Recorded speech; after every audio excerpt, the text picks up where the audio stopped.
Hello বন্ধুরা, সবাইকে ছেড়ে চললাম, তবে চিরকালের জন্য নয়, কিছুদিনের জন্য।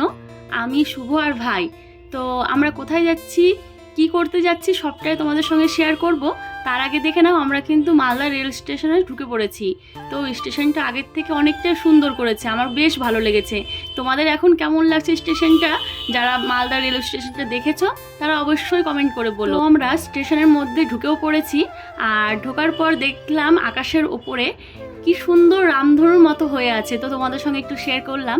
আর এই যে দেখতে পাচ্ছ কতগুলো আমের ঝুড়ি, যেহেতু আমরা মালদার বাসিন্দা, আমের জন্য বিখ্যাত, তো আমার মনে হলো যে আমগুলো হয়তো বাইরে কোথাও নিয়ে যাবে, তাই তোমাদের সঙ্গে একটু করে শেয়ার করলাম।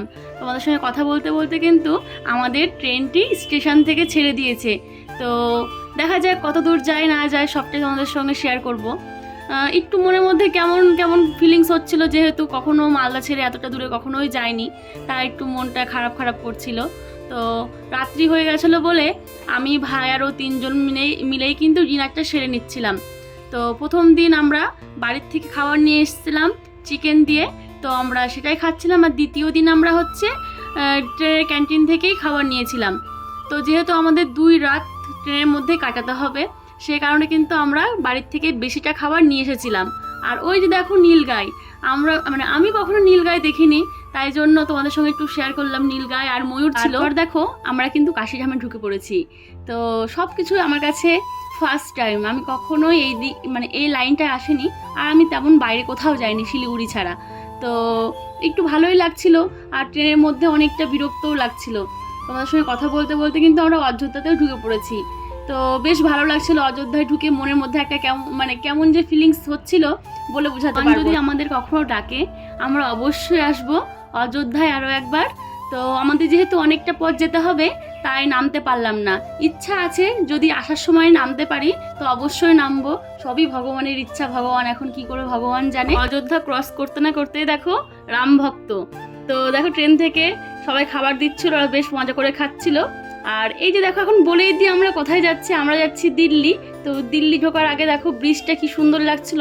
ব্রিজটা দেখতে যতই না সুন্দর, ব্রিজের নিচের জলটা এত বাজে, এত গন্ধ আসছিল, তোমাদের বলে বোঝাতে পারবো না, খুবই বাজে একটা অবস্থা। তো দেখো অনেক বড় ব্রিজটা ছিল, এটা হচ্ছে দিল্লি ঢোকার আগে পরে। আমরা কিন্তু দিল্লিতে ঢুকেই পড়েছি। আমরা এখন ট্রেন থেকে নামবো।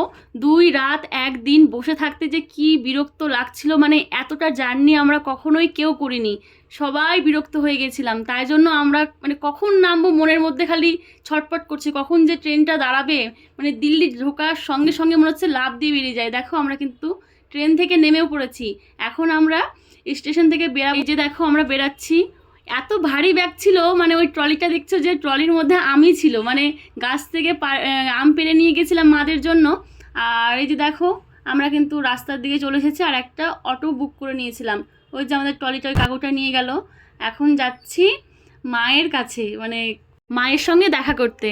তো দেখো ট্রেন থেকে নেমে গেছি, এবারে কিন্তু আমরা গাড়িতে উঠে পড়েছি। আর মায়ের বাড়ি যেতে এখান থেকে 1-1.5 ঘন্টার রাস্তা, আর গাড়ি থেকে নেমে আর ভালো লাগছিল না। তো টাটা সবাইকে, আমার ব্লগটা এইটুকুনি। সবাই ভালো থেকো, সুস্থ থেকো। পরের পার্টটা নেক্সট ভিডিওতে আসছে। বাই।